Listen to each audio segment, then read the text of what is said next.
Russia ইস্যুতে হাত গুটিয়ে দিচ্ছেন ট্রাম্প। যুক্তরাষ্ট্রের প্রেসিডেন্ট ইউক্রেন সংঘাতে সরাসরি লড়াই থেকে নিজেকে সরিয়ে নিচ্ছেন এবং ইউরোপকে সরাসরি সামনের সারিতে দাঁড়াতেও বলছেন। তবে কি কারণে? ভয়, কৌশল নাকি কূটনীতির এক নতুন চাল? শুরু থেকেই ট্রাম্প ইউরোপকে সতর্ক করে আসছেন। তিনি জানিয়েছেন ইউরোপ পরিচয় হারাবে যদি ভুল না শুধরায়। জাতিসংঘে ইউরোপের অভিবাসন ও পরিচ্ছন্ন জ্বালানি নীতি নিয়ে তিনি যে জোরালো সমালোচনা করেছিলেন তার ধারাবাহিকতায় এবার প্রকাশিত জাতীয় নিরাপত্তা নথিতেও সরাসরি সমাধান করে দিয়েছেন। তবে সবচেয়ে চোখে পড়ার বিষয়, রাশিয়া ইস্যুতে ট্রাম্প যেন সরাসরি সম্মুখ যুদ্ধে নেমে পড়তে চান না। এই বিষয়ে সাবেক রাষ্ট্রদূত গর্ডন সন্ডল্যান্ড জানিয়েছেন, ইউক্রেন এখন ইউরোপের ঝামেলা, ট্রাম্প চান না যুক্তরাষ্ট্রই সামনের সারিতে পড়ুক।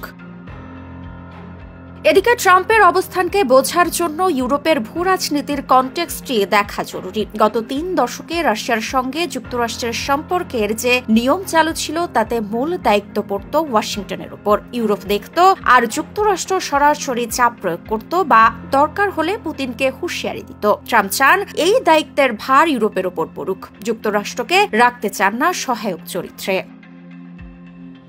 নথিতে স্পষ্ট বলা হয়েছে, রাশিয়ার সঙ্গে সম্পর্ক পরিচালনায় ইউরোপে আত্মবিশ্বাসের অভাব আছে। ট্রাম্পের জন্য এটা মানে হলো বড় কোনো রাশিয়া সংক্রান্ত উদ্যোগে নেতৃত্ব এখন ইউরোপেরই নেওয়া উচিত। যুক্তরাষ্ট্র সরাসরি লড়াই না করলেও কৌশলগতভাবে সমর্থন দেবেই।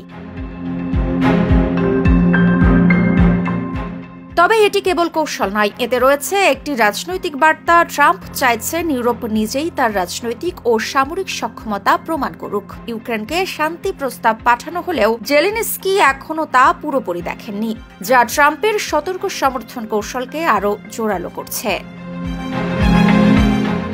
বাছাইকৃত কাঁচামাল ও স্বয়ংক্রিয় ইউরোপিয়ান মেশিনে তৈরি হয় all time honeycomb, all time healthy life.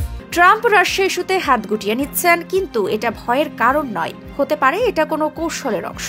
যুক্তরাষ্ট্র এখন সামরিক সম্মুখ যুদ্ধের বদলে কূটনীতিতে সরাসরি যুক্ত হওয়ার চেষ্টা করছে। ইউরোপকে সামনের সারিতে দাঁড় করানো আর নিজেকে সহায়ক চরিত্রে রাখার এই দৃষ্টিভঙ্গি ট্রাম্পের দ্বিতীয় মেয়াদে আন্তর্জাতিক কৌশলের মূল চাবিকাঠি হতে পারে। বাকিটা সময় বলবে। মৃত্তিকা সিনহা বিশ্বাস, নিউজ 24।